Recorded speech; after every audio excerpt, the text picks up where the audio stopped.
भाग नहीं सकते। मजबूत किलों में भी मौत आकर के रहेगी। अपनी बहनों से भी कहता हूं मौत आएगी, मौत को मत भूलो। और मरने के बाद अपनी कब्र में अकेले जाना है। न वहां किसी की दादागिरी चलेगी, न किसी की बाबागिरी चलेगी, न गुंडागर्दी चलेगी, न बाबा कोई दादागिरी बाबागिरी नहीं है वहां। वहां सिर्फ और सिर्फ ईमान के बाद नेक अमाल की पुरशिश है। और अल्लाह ने भेजा इसलिए हमें, दुनिया में आने का मकसद कुरान बयान करता है, अल्लज़ी खलक़ल मौत वल हयात लियब्लुवकुम अय्युकुम अहसनु अमला, कि हमने जिंदगी और मौत को पैदा करके तुम्हारा इम्तिहान दिया है कि कौन थोड़ी सी जिंदगी को पाकर अच्छा अमल करता है। थोड़ी सी जिंदगी को लेकर के आयो, बहुत थोड़ी जिंदगी बहुत थोड़ी लेकर आयो, बहुत ज्यादा जिंदगी नहीं है अपने पास, बहुत टाइम नहीं अपने पास। अगर सूफिया के फलसफे के तहत जिंदगी देखना चाहे तो कितनी अपनी जिंदगी, इसको फिल्मों के लिए, जिना की फिल्म के लिए, अय्याशी के लिए, आवारगी के लिए, जुल्म के लिए, ज्यादती के लिए रखा है। कितनी है? सूफिया फरमाते हैं फलसफे मौत हयात तो बस इतना है, पैदा हुए, अजान हुई और मर गए, नमाज हुई। हालांकि फिक़ा का इससे कोई ताल्लुक नहीं है, इस अजान और नमाज का फिक़ही, लेकिन ये सूफिया का फलसफा जिंदगी बयान करने का अंदाज है। क्या? पैदा हुए, अजान हुई, कान में, मर गए, नमाज जनाजा। तो अजान और नमाज, बल्कि अजान भी नहीं, अजान के बाद अकामत भी हो गई, अजान के बाद इकामत भी हो गई। और इकामत और जमात में जितना वक्फा होता है बस इतनी अपनी जिंदगी। कितनी जिंदगी है? इस जिंदगी के लिए अब सुनो, ये चंद घड़ियों की जिंदगी, इसमें गुनाह करोगे तो न खत्म होने वाला अजाब सामने है, और अगर इसको सही इस्तेमाल करके अच्छा अमल करोगे तो फिर हमेशा हमेशा के लिए जन्नत की नेमतें हैं, जन्नत की बहारें हैं। अब आप पर है, करते क्या हो? और फिर सुनो, आसानी से मौत नहीं आती। थोड़ी देर जरा मौत को सुन ले कि मौत कैसे आती है। मौत कैसे आती है? हजरत सैयदना अब्दुल्ला इब्ने अम्र इब्ने आस फरमाते हैं कि मैंने अपने अब्बा हजरत अम्र इब्ने आस से पूछा, बाबा मौत के वक्त कैसा लगता है? जिस घाटी से आपको और हमें गुजरना है, जिस मौत को बुला रखा है। हजरत अम्र इब्ने आस से जब उनके शहजादे, वो खुद भी सहाबी हैं, उन्होंने पूछा, बाबा मौत के वक्त कैसा लगता है? तो हजरत अम्र इब्ने आस फरमाते हैं, बेटा अगर किसी के सीने पर जमीन और आसमान को समेट के रख दिया जाए। फकी अबुल्लाह समरकंदी अपनी किताब में लिख रहे हैं, मैं अपनी बहनों से कहता हूं, बेपर्दगी के साथ किसी मर्द के सामने आने से पहले इस हदीस पे गौर करना। मैं अपने भाइयों से कहता हूं, जब नफ्स वर्गलाए किसी औरत पर पाप की नजर डालने के लिए, तो सोचना कि हमें किस घाटी से गुजरना है। रिश्तेदारों पे जुल्म करने से पहले सोचो किस घाटी से गुजरना है। माँ बाप की बद्दुआ लेने से पहले सोचो किस घाटी से गुजरना है। कानों में ईयरफोन लगाकर गाने सुनने से पहले सोचो किस घाटी से गुजरना है। सालन में नमक ज्यादा होने पर बीवियों पर हाथ उठाने और उनको तलाक की धमकियां देने से पहले सोचो किस घाटी से गुजरना है। अल्लाह दूर नहीं, एक दिन मौत है, मौत। अम्र इब्ने आस कहते हैं, जब इंसान मरने लगता है तो उसके सीने पर इतना वजन रख दिया जाता है, ऐसा लगता है कि जैसे जमीन और आसमान को समेट कर उसके सीने पे रखा गया है। अगर चक्की का पत्थर रख दिया जाए ना सीने पे, क्या हो? जमीन और आसमान के बराबर वजन किसको कहते हैं? अगर ये हदीस में नहीं आता तो शायद मुझे बोलने की हिम्मत नहीं होती। फकी लिख रहे हैं, हदीस पाक में मौजूद है। थोड़ी देर के लिए तसव्वुर करो कि इस घाटी से गुजरना, किस मकाम से गुजरना है। बड़ी माजरत के साथ मेरे जवानों, ये शायरी की दुनिया अलग है और हदीसों की दुनिया अलग है। शायरी में आदमी जो कह दे, मौत के वक्त जो होगा देखा जाएगा। ये सहाबा कह रहे हैं, अरे चक्की का पत्थर सीने पे अगर कोई बीमारी के वक्त रख दिया जाए तो हमारा क्या बनेगा। मौत के वक्त जमीन और आसमान के बराबर वजन सीने पे रखा जाता है, क्या बनेगा आपको? कुछ तो सोचो, कुछ तो गौर करो। किसी औरत पर पाप की नजर डालने से पहले कभी सोचा होता कि हमारा क्या बनेगा? जिना की अड्डों को आबाद करने से पहले सोचा होता हमारा क्या बनेगा? लुक्मा हराम खाने से पहले सोचा होता हमारा क्या बनेगा? ताश के पत्ते और जुआ खेलने से पहले सोचा होता मौत के वक्त जब उस घाटी से गुजरेंगे क्या बनेगा। वो मौत जब जमीन और आसमान के बराबर वजन सीने पे रखा होता है, क्या होगा उन लोगों। और ये बात मैं आपको बताऊं, ये जो हदीस बयान हो रही ना, इसमें नेक और गुनहगार का भी फर्क नहीं है। यानी मुतलकन मौत के वक्त जो दुनिया से जाता है उसको हर एक को गुजरना पड़ता है। फिर ये और बात है कि अल्लाह रसूल का करम अगर हो जाए, हुजूर जलवा फरमा अगर हो जाए, तो फिर आदमी के लिए उस मौत की तकलीफ हल्की हो जाती है। लेकिन अगर हुजूर नजरें फेर लें तो फिर मौत से बड़ा अजाब क्या है। बात की मंजिलें तो बहुत है, लेकिन मौत खुद बहुत बड़ा अजाब है अगर हुजूर नजरें फेर ले। मेरी कौम के जवानों मुझे बताओ, जब हमारे जवान जुआ खेलने को गुनाह नहीं समझते, हालांकि रिवायत में इमाम गजाली फरमाते जिसने जुआ खेला गोया उसने अपने हाथों को सूअर के खून में रंग लिया।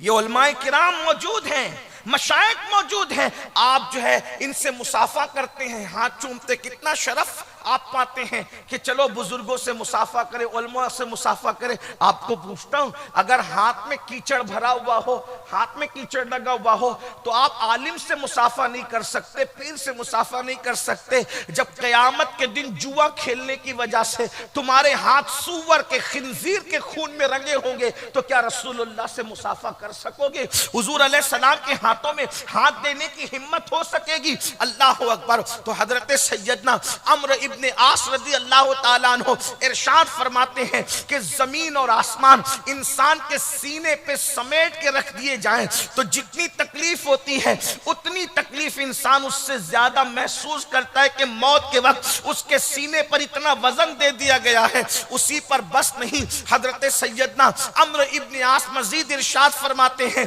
जब मौत के वक्त इंसान सांस लेता है, जब उसकी सांस निकलती है तो ऐसा लगता है कि जैसे वो नाक से सांस नहीं ले रहा है बल्कि सुई के नाके से सांस ले रहा है, सुई के नाके से। अल्लाह अकबर। मेरे भाइयों बताओ, अल्लाह अकबर, कि इंसान को अगर जुकाम हो जाए और जुकाम की वजह से उसकी नाक बंद हो जाए, अल्लाह अकबर, जुकाम की वजह से नाक बंद हो तो सांस लेने में कितनी तकलीफ होती है। साहबी रसूल कह रहे हैं कि मौत के वक्त इंसान जब सांस लेता है तो ऐसा लगता है कि जैसे वो नाक से नहीं बल्कि सुई के नाके से सांस ले रहा है। ऐसी घाटी से हमें और आपको गुजरना है। अम्र इब्ने आस फरमाते हैं और जब इंसान मरता है तो उसको कितनी तकलीफ होती है। इरशाद फरमाते हैं किसी के पेट में बबुल का दरख्त तो उगा दिया जाए और पीछे के मकाम से उसको खींचा जाए तो उसका क्या बनेगा। अम्र इब्ने आस फरमाते हैं ऐसी तकलीफ मौत के वक्त होती है। फिर अपने बेटे से कहते अब्दुल्ला इससे ज्यादा क्या बताएं, मौत की तकलीफ बयान नहीं हो सकती। अब मेरे आका अलैहिस्सलाम के दीवानों, मेरी कौम के जवानों, मेरी भाई मेरी बहनों, मुझे बताओ इस घाटी से गुजरना है, फिर भी इंसान जुल्म करेगा, फिर भी इंसान गुनाह करेगा, फिर भी इंसान बुराइयां करेगा। बताइए ना कितने गुनाह है। किसी का हाल ये है कोई माँ का दिल दुखा रहा है, अल्लाह अकबर, नौजवान आज के लड़के और लड़कियां अल्लाह अल्लाह माँ बाप को भीख मांगने पे मजबूर कर रहे हैं, कोई धक्के दे के माँ बाप को घर से निकाल रहा है, कोई माँ को बहन के घर पहुंचा रहा है, कोई माँ से कहता है क्या तेरे और बच्चे नहीं हैं, मैं ही तुझे पालूं, कोई बाप को कहता है बस करो, तुम्हारी बीमारी पे खर्च करते करते मैं थक गया हूं, मुझे बताओ। अल्लाह अकबर। नादानो अच्छी तरह से सुन लो, माँ बाप उस नेमत को कहते, उस नेमत को किसी के खूबसूरत चेहरे को देखकर वो सवाब नहीं मिलता जो माँ बाप के झुर्री पड़े हुए चेहरों को देख के मिलता है। मेरे आका फरमाते हैं जिसने माँ बाप के चेहरे को मोहब्बत की निगाह से देखा, अल्लाह उसको मकबूल हज का सवाब अता फरमाता है। मेरे आका सल्लल्लाहु अलैहि वसल्लम के प्यारे दीवानों, आजकल की नौजवान लड़कियां जब बहू बनकर आती है तो सीरियल देखने की वजह से, फिल्में देखने की वजह से, उनकी सही तरबियत न होने की वजह से उनको सबसे ज्यादा अगर नफरत होती है तो बुढ़े लोगों से होती है। ओ नौजवान लड़के और लड़कियां, आजकल नौजवान लड़के और लड़कियां बुढ़ों को पसंद नहीं करते, बूढ़ों को पसंद नहीं करते, क्योंकि फैशन चला है, आज का ट्रेंड चला है। ये बुढ़े लोग बकबक करते हैं, ये तो बेपर की बातें करते हैं, इनको तो अकल नहीं है, इनको तो समझ नहीं। सुन लो, अल्लाह के रसूल अलैहि सलाम ने फरमाया तुम्हारे लिए बरकत अपने बड़ों से वाबस्तगी में है, अपने बड़ों से वाबस्ता रहो। बूढ़े लोग बकबक करते करने दो, बदअक्ली की बातें करते करने दो। मैं कहता हूं हर बूढ़े को घर से निकालोगे तो एक दिन तुम्हें भी तो बुढ़ापा आएगा ना, अपना क्या बनेगा, अपना क्या बनेगा। और याद रखना ये हमारा इम्तिहान है, इम्तिहान कि हम बुढ़ापे में पहुंचने के बाद मां बाप के साथ सुलूक क्या करते।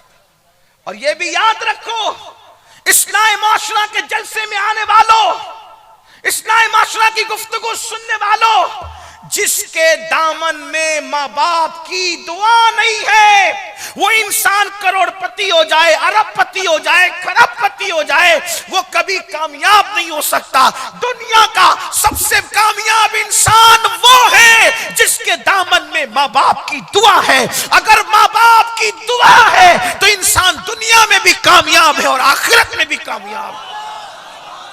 आप क्या समझ रहे हैं माँ बाप की दुआ को?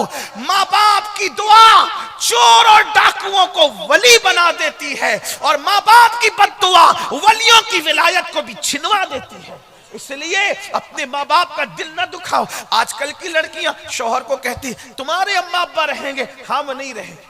मैं जानता हूं कि सास को इल्म नहीं होता, नए दौर की बहू के मुकाबले में उसकी नहीं बनती, लेकिन बहुओं को सोचना चाहिए कि आज मैं बहू हूं, कल मैं भी तो सास बनूंगी। आज किसी का बेटा मेरा शौहर बना है, कल मेरा बेटा किसी का शौहर बनेगा। और एक बात ये याद रखना, अल्लाह के रसूल ने फरमाया कमा तदीनु तुदान, कमा तदीनु तुदान, तुम जैसा करोगे तुम्हारे साथ वैसा ही किया जाएगा। अगर तुमने किसी का बेटा छीन कर किसी औरत को वीरान किया, तुम्हारा एक नहीं दो छीना जाएगा। जितना तुम किसी को सताओगी उससे ज्यादा कोई तुम्हें सताएगा। सास बहू के झगड़े आज घर घर है और हर बहू चाहती है कि मेरी सास ससुर मेरे साथ में रहे, मैं आराम से रहूं। मेरी बहन आज तो किसी की माँ को किसी के बेटे से दूर करेगी, जुदाई पैदा करेगी, अल्लाह कयामत के दिन तुझे सजा देगा, लेकिन उससे पहले दुनिया में तेरी गोद खाली होगी मेरी बहन। मैं बतौर बद्दुआ नहीं कह रहा हूं, आगाह करने के लिए कह रहा हूं। याद रखना, अल्लाह के रसूल ने फरमाया कमा तदीनु तुदान, तुम जैसा करोगे तुम्हारे साथ वैसा किया जाएगा। और जब आज तुम किसी को दुख दोगी सास की शक्ल में, कल तुम्हारी बहुएं भी तुम्हें दुख दे। खिदमत करो उनकी, वो बकबक करती है तो बर्दाश्त कर लो मां समझ कर। आइए चलिए एक मैं नुस्खा पेश कर दूं, सास बहू का झगड़ा खत्म कैसे हो। बहुत आसान नुस्खा मेरे पास, बहुत आसान। उसमें पहले एक वाकया बताऊंगा, आपको समझ में आएगा नुस्खा क्या है, तवज्जो करना। लेकिन बहनों से कहता हूं अपने शौहर को उसकी मां से अलग मत करो, क्योंकि तुम्हारी जन्नत तुम्हारा शौहर है और तुम्हारे शौहर की जन्नत उसके माँ बाप है। वो बीवी कभी भी अक्लमंद नहीं है जो अपने शौहर को अपने माँ बाप से अलग करे। अपने शौहर को जहन्नमी मत बनाओ, मत बनाओ जहन्नमी। ये चंद दिन है गुजार लो, और एक बात याद रखना, शौहर बीवी जो है वो सास बक बक करती है, तकलीफ देती है, मुसीबत देती है, आप उससे प्यार करो। देखो सबसे प्यार करना सीखो। मैं आपसे भी कहता हूं मोहब्बत करना सीखो। अल्लाह के रसूल सल्लल्लाहु अलैहि वसल्लम ने फरमाया, मेरे अल्लाह ने मेरी तरबियत की और मुझे अखलाक सिखाए। क्या अखलाक सिखाए? आका फरमाते मेरे अल्लाह ने मुझे 3 बातें सिखाई, जो तुमसे दूर भागे तुम उसके करीब जाओ। ये सिर्फ सांस के लिए नहीं है, हर मुसलमान इस 3 बात को गौर से सुने। आका फरमाते जो तुमसे दूर भागे तुम उसके करीब जाओ। रिश्तेदार दूर भागते करीब जाओ, चचा ताया दूर भागते करीब जाओ, दोस्तों दूर भागते करीब जाओ। आका ने हमें अखलाक सिखाए, जो तुमसे दूर भागे तुम उसके करीब जाओ, जो तुम्हें तोड़े तुम उसको जोड़ो। तोड़ने का मुकाबला तोड़ने से नहीं करो, जो तुम्हें तोड़े तुम उसको जोड़ो, और फिर जो तुमको महरूम करे तुम उसको अता करो। 3 बातें अपने अंदर पैदा करो, उसकी बरकत देखना। याद रखना मेरे भाइयों और मेरी बहनों, जब भी नफरतों में और मोहब्बतों में जंग होती है, नफरत हमेशा हार जाती है, जीत हमेशा मोहब्बत की होती है। नफरत के मुकाबले में कभी नफरत मत बांटो, नफरत के मुकाबले में मोहब्बत देना सीखो। अहले नफरत हार जाएंगे, अहले मोहब्बत जीत जाएंगे। नहीं जानते? अल्लाह अकबर, किसी के हाथ में तलवार है, कोई तलवार लेकर नफरत में भरपूर आता है, आज तो मोहम्मद को कत्ल कर दूंगा। किसी के हाथ में तलवार है, किसी के होठों पे दुआ है, अल्लाह उमर को ईमान नसीब फरमा। देखो नफरत हार गई, मोहब्बत जीत गई। तलवार हाथ में लेने वाला कयामत तक के लिए गुलाम बन गया। नहीं देखते? तारीख है, तारीख है, तारीख है। नफरतें हमेशा हारने के लिए है, मोहब्बत हमेशा। मोहब्बत पे जिनके हाथों में पत्थर थे उनके लिए मेरे नबी की दुआ थी, अल्लाहुम्मा हदी कौमी, अल्लाह मेरी कौम को हिदायत अता फरमा। अल्लाहुम्मा हदी कौमी फइन्नहु ला यालमून, ये मुझे नहीं जानते। मोहब्बतें जीत गई। फतेह मक्का के दिन वही लोग मुजरिम की तरह सर झुकाए खड़े थे। आकाश से वो सोचते थे कि अभी शान अबरू होगा और खून की नदियां बहेंगी, लेकिन जानते हुजूर ने क्या किया? हुजूर ने क्या किया? फरमाया जाओ मैंने तुम सबको माफ कर दी। क्या असर हुआ? जो चांद के टुकड़े देखकर मुसलमान नहीं हुए थे, जो चांद के टुकड़े देख के मुसलमान नहीं हुए थे, नबी के माफ करने का अंदाज देखकर मुसलमान हो गए। ये है मोहब्बत। मोहब्बत बहुत पावरफुल चीज है। तलवार जहां हार जाती है वहां मोहब्बत काम करती। तो हजरत महबूब इलाही का फरमान है, निजामुद्दीन औलिया सरकार फरमाते हैं, कांटों के मुकाबले में कभी कांटे मत बिछाना, वरना दुनिया कांटों से भर जाएगी। कांटे बिछा के सुकून नहीं मिलता, कांटे उठा के सुकून मिलता। आज आप कहते हो ना मौलाना सब है सुकून नहीं है, क्यों?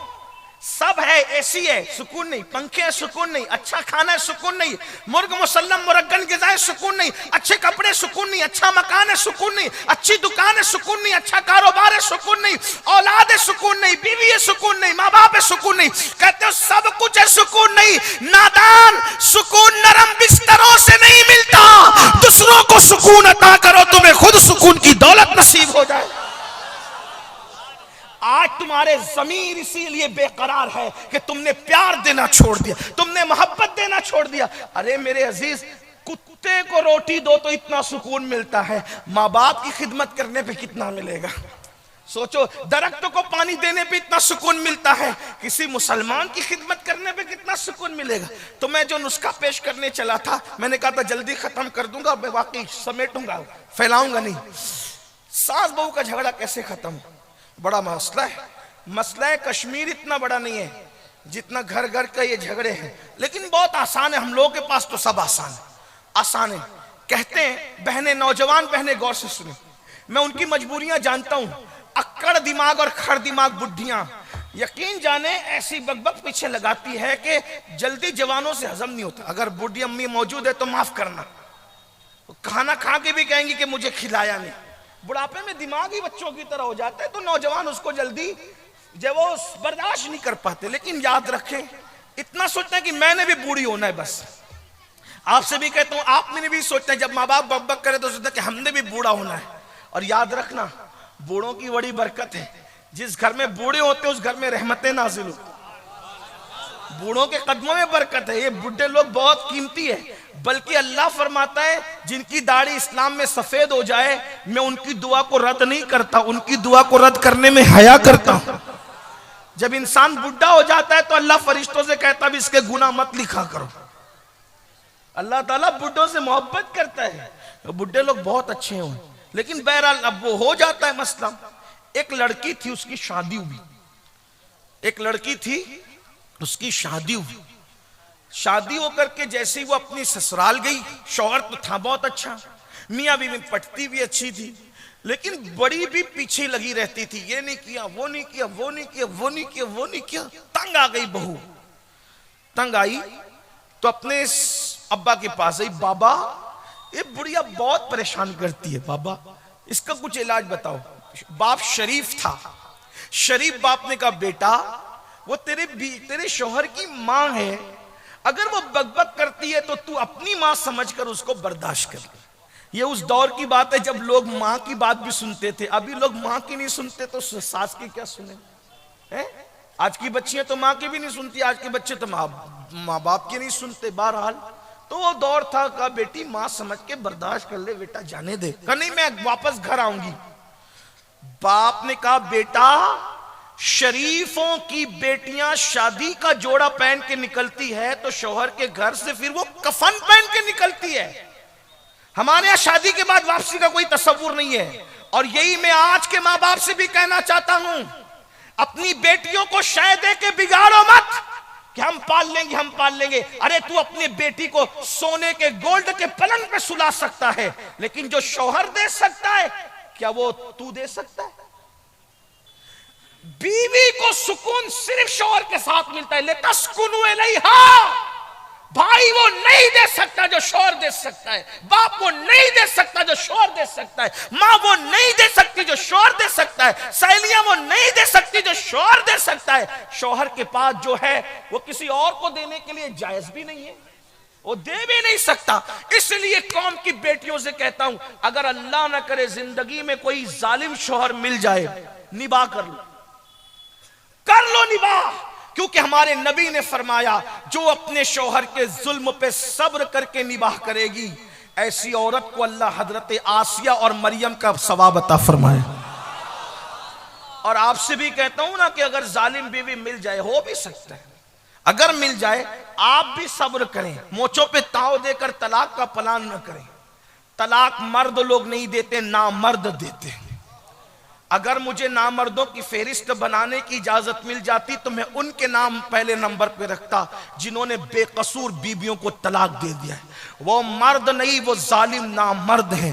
मर्द होते तो निभा करते, क्योंकि कहते वो इस काबिल न थी, तू क्या काबिल है। अरे नाकाबिल को काबिल बनाना यही तो काबिल लोगों की निशानी है। शरीर घोड़े को बस में करना ऐब नहीं है, ये घोड़सवार अच्छा घोड़सवार होने की निशानी है। ये शरीर से शरीर घोड़ा वो काबू में कर लेता है, यही तो है।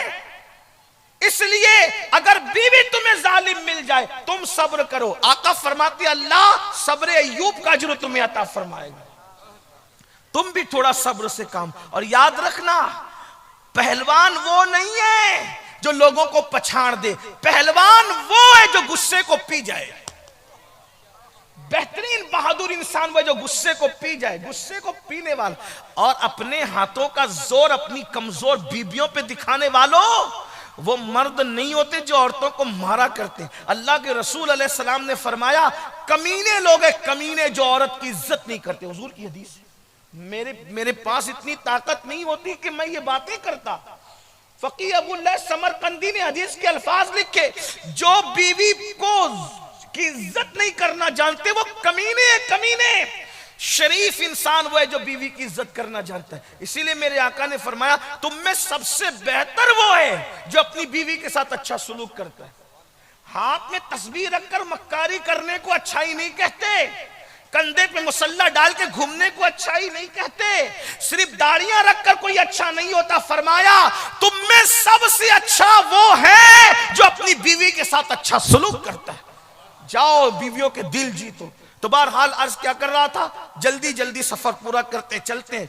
मुझे सर्दी का एहसास है और मैं जानता हूं 2 घंटे बैठने के बाद सर्दियों में हाजतें शुरू हो जाती है, लेकिन आपके जिगर को फिर सलाम करता हूं, आपकी मोहब्बतों को फिर सलाम करता हूं, लेकिन बात पूरी करूंगा जल्दी से। तो उस लड़की ने कहा अपने बाबा से, बाबा मैं छोड़ आती हूं घर। शौहर अच्छा है लेकिन सास अच्छी नहीं। कहा बेटी शरीफों के घर ऐसे नहीं होते कि बेटी आकर के बैठ जाए, ना हम तुझे नहीं बिठाएंगे, जा निभा कर। अब बाप की तरफ से जब शय नहीं मिलती, माँ की तरफ से शय नहीं मिलती, तो फिर बच्चियां निभा करती है। और एक बात ये भी कहता हूं, कुछ बच्चियां कुछ चंचल होती, बेबाक, तो जब देखती कि माँ बाप शय नहीं दे रहे तो फिर वो खुदकुशी का सोचने लगती है। याद रखना दुनिया की जो मुसीबत है वो खत्म होने वाली है। अगर दुनिया की मुसीबत से तंग आकर के खुदकुशी करोगे ना, तो कयामत तक जहन्नम के अंदर तुमने जैसी खुदकुशी की है वैसी बार बार तुम्हें मारा जाएगा। जैसे तुमने फांसी ली तो बार बार जहन्नम में तुम्हें फांसी दी जाएगी। अगर तुमने जहर पिया बार बार तुम्हें जहन्नम में जहर पिलाया जाएगा। अगर तुमने छुरा भोग लिया तो तुम्हें बार बार तुम्हारे अंदर छुरा भोगा जाएगा। इसका मतलब यह है कि दुनिया से इसलिए खुदकुशी की थी कि चैन मिल जाए, लेकिन ये 2 दिन का चैन दुनिया में नहीं मिला और आखिरत में हमेशा के लिए अजाब में मुब्तला हो गए जब तक अल्लाह चाहेगा। खुदकुशी करने वालों को देर तक अजाब होगा, खुदकुशी करने वालों को बहुत अजाब होगा। और यह भी याद रखना, खुदकुशी करोगे तो भी जैसे खुदकुशी किए बार बार वैसे ही मारे जाओगे। और अगर किसी को कत्ल किया है तो जैसे अंदाज से तुमने किसी को कत्ल किया वैसे तुम्हें भी जहन्नम के अंदर कत्ल किया जाएगा। और आका फरमाते जिसने किसी बेगुनाह को कत्ल किया अल्लाह ने उस पर जन्नत की खुशबू भी हराम कर दी। चिड़िया को बेगुनाह नहीं मार सकते, चिड़िया को बेजरूरत नहीं मार सकते, खेलकूद के लिए चिड़िया नहीं मारी जा सकती।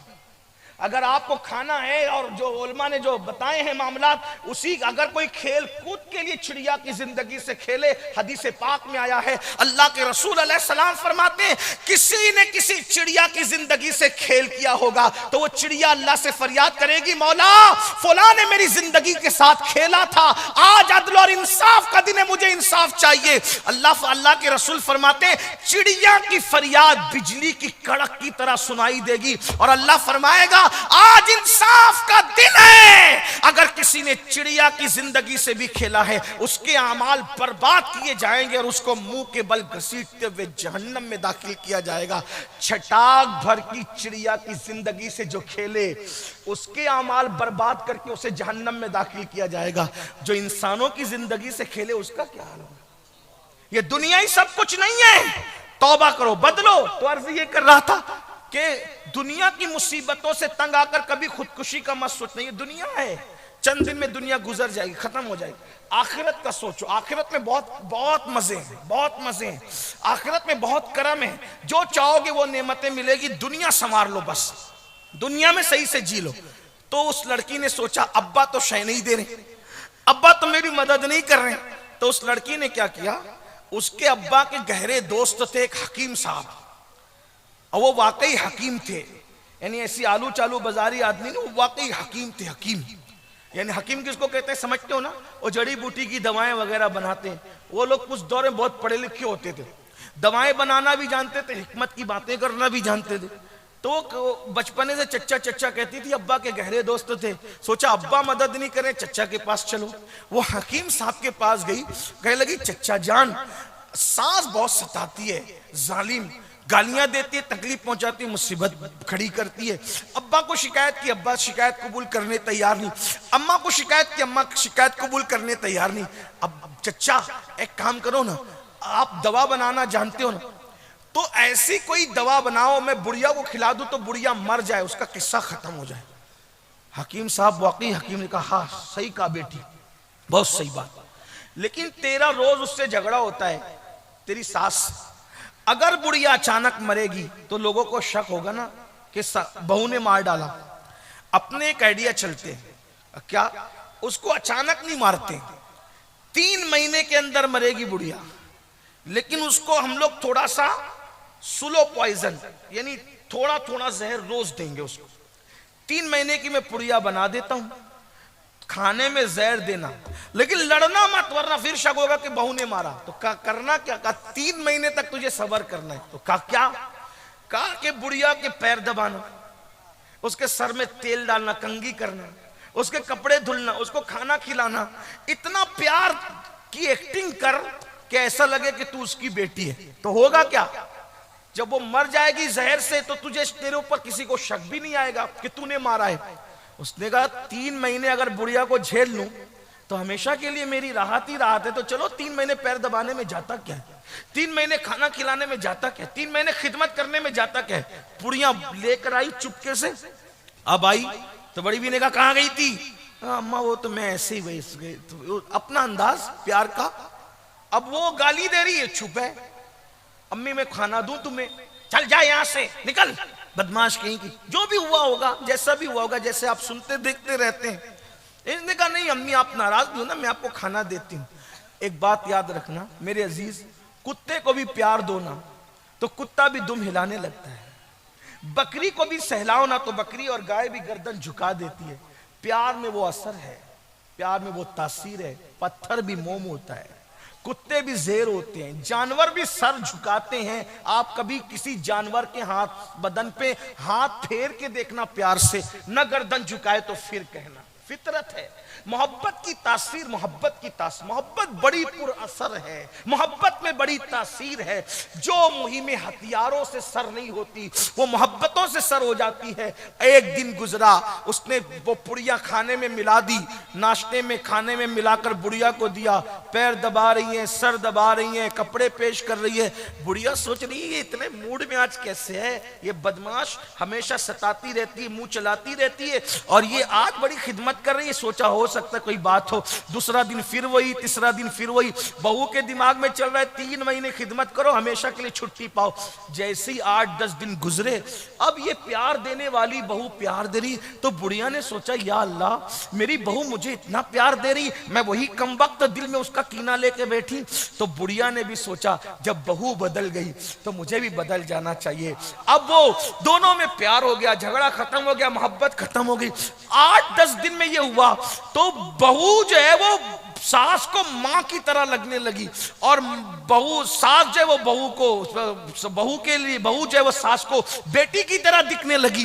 अब वो सास बहू एक दूसरे के बगैर रह नहीं रहे, इधर मोहब्बत हुई तो उधर भी मोहब्बत हो गई।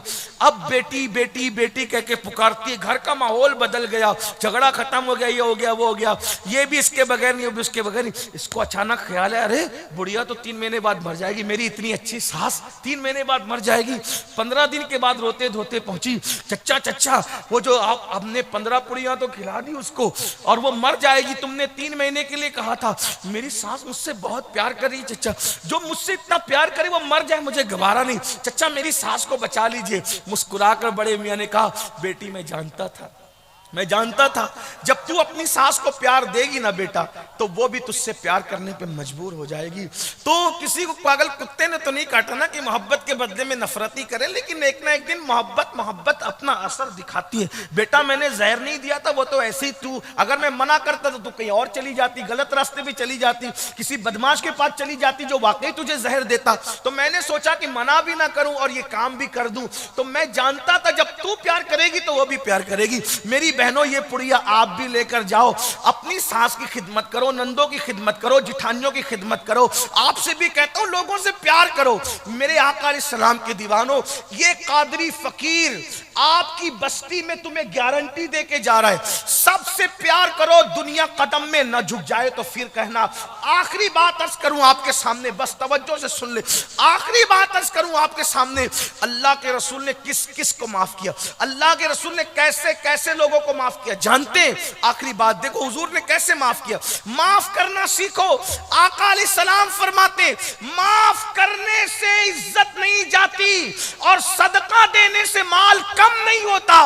माफ करो खुदा तुम्हारी इज्जत बढ़ाएगा, सदका दो अल्लाह तुम्हारे माल में बरकत अता करेगा।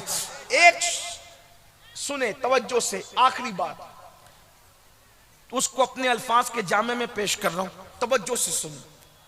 मक्का फतेह हुआ, फतेह मक्का का दिन था। अल्लाह के रसूल ने फरमाया कोई किसी पे तलवार नहीं उठाना। साहबा ने कहा ठीक है, लेकिन हुजूर अलैहिस्सलाम ने कुछ लोगों के नाम ब्लैक लिस्ट में गोया के रखे थे, यानी ये दिखे तो उसको दिखे तो कत्ल कर देना, क्योंकि वो लोगों ने किए ही थे ऐसे काम। उनमें से कुछ लोग थे, उनमें एक नाम था वहशी।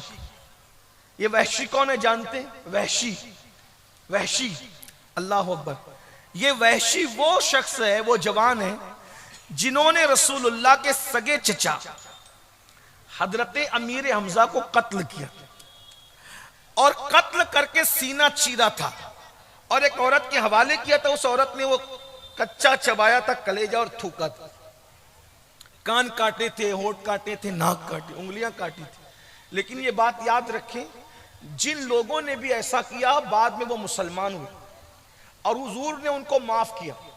तो इस्लाम लाने से पहले अगर किसी ने कुछ कर दिया तो इस्लाम लाने के बाद हम उस पर तान नहीं कर सकते। याद रखना, हुजूर ने जिनको माफ कर दिया, अब हम उन मुर्दे गड़ों को, उन गड़े हुए मुर्दों को नहीं उकेल सकते। कुछ लोग ऐसा करते हैं। याद रखना, जिसको रसूलुल्लाह ने माफ कर दिया, अब हम गुलाम होने की हैसियत से उन पे क्रिटिसाइज नहीं कर सकते, नुक्ताचीनी नहीं कर सकते, उनके ऐब बयान नहीं कर सकते। तो हुजूर ने कैसे अपना बनाया? वहशी एक हबशी गुलाम है, छोटी छोटी आंखें, निशाने बाज है। अमीर हमजा को कत्ल किया और कान काटे, नाक काटी, उंगलियां काटी। आका का फरमान था वहशी दिखेगा उसको जहां दिखे कत्ल कर दे, जहां दिखे। किसी ने वहशी से कहा, वहशी तेरे नाम के हवाले से मोहम्मद अरबी रूही फिदा सल्लल्लाहु अलैहि वसल्लम का फरमान है कि वहशी जहां दिखे उसे कत्ल कर दो। तो उनके सहाबी तुम्हें ढूंढ रहे हैं वहशी, वो तुम्हें कत्ल कर देंगे। तो वहशी ने कहा जब मुझे कत्ल ही होना है तो मैं उनके सहाबा के यहां से क्यों कत्ल हूं? भाई जब कत्ल ही होना है तो मैं बहादुर आदमी हूं, बड़े आदमी के यहां से कत्ल हूंगा तो जिंदगी भर मेरा नाम रहेगा। मैं डायरेक्ट जाऊंगा मोहम्मद अरबी के पास और उनको कहूंगा वो खुद ही कत्ल करें। भाई जब वो मुझे कत्ल करेंगे तो मेरा नाम रहेगा ना, मैं उनके सहाबा के यहां से कत्ल नहीं होगा। और वहशी बहादुर आदमी था, आ गया फतेह मक्का के आगे हुजूर के सामने खड़ा हो गया। अल्लाह के रसूल अलैहिस्सलाम नजरें झुकाए, गर्दन, हुजूर की आदत थी, हुजूर हमेशा गर्दन झुका के और नजरें झुका करके बैठा कर। नीची आंखों की शर्मो हया पे दुरूद, ऊंची बीनी की रिफत पे लाखों सलाम। साहबा बैठे हैं, हुजूर की नजरें झुकी हुई है। वैशी मजबूत जिस्म आदमी, कद छोटा है, आंखें छोटी छोटी है, और वैशी जो वह हबशी नस्ल है, मजबूत जिस्म, बहुत तेज और तर्रार, आके खड़ा होता है और मुखातिब होता है, ऐ मोहम्मद सल्लल्लाहु अलैहि वसल्लम, क्या आपने मेरे कत्ल का हुक्म दिया? हुजूर ने नजर उठाई, कौन है तू? मुझी को वहशी कहते हैं, हमजा का कातिल हूं मैं। हाँ, मेरे चचा को तूने कत्ल किया, उनका सीना चीरा, कान काटे, नाक काटी, होंठ काटे, जबान काटी, उंगलियां काटी, औरतों ने उसको पिरो करके जेवर की शक्ल में पहना था। तू ये ना मेरे चचा का कातिल वहशी, तू है ना? हाँ, मैंने ही कत्ल किया आपके चचा को, इसीलिए हुक्म है तुम्हें कत्ल किया जाए। तो अचानक उसकी जबान से निकला, ऐ मोहम्मद सल्लल्लाहु अलैहि वसल्लम, क्या आप मुझे माफ नहीं कर सकते? कौन? चचा का कातिल, वो चचा जिनको हुजूर बाप का दर्जा देते, अपने चचाओं में उनसे बेपनाह प्यार करते थे। सोचो मुसलमानों, हम नबी के नाम पे जान देने की बात करते हैं, लब्बैक या रसूल अल्लाह के नारे लगाते हैं, हुजूर को आइडियल बनाने की बात करते हैं, लेकिन आज हमारा अंदाज क्या है? हमारी फूफियों से हमारी नहीं बनती, हमारे चचाओं से हमारी बात बंद है, हमारे रिश्तेदारों से हम नफरत करते हैं। याद रखना, मौलमा की मौजूदगी में मैं आई अर्ज किए जा रहा हूं, दाढ़ी, टोपी और नमाज तुम्हें उस वक्त तक जन्नत में नहीं ले जा सकती जब तक तुम्हारे सीनों में अपने रिश्तेदारों के लिए, मोमिनों के लिए मोहब्बत न हो। अल्लाह के रसूल फरमाते हैं उन लोगों के सजदे और उनकी दुआएं उनके सर के ऊपर नहीं जाती जिनके दिलों में मुसलमानों के लिए कीना होता है। अपने दिलों को झांक के देखो, चचाओं के लिए कीना, बड़े अब्बू के लिए कीना, दादियों के लिए कीना, भाइयों के लिए कीना, भाभियों के लिए कीना। और सजदों पे घमंड करने वालों, तुम्हारे सजदे तुम्हारे मुंह पे मारे जा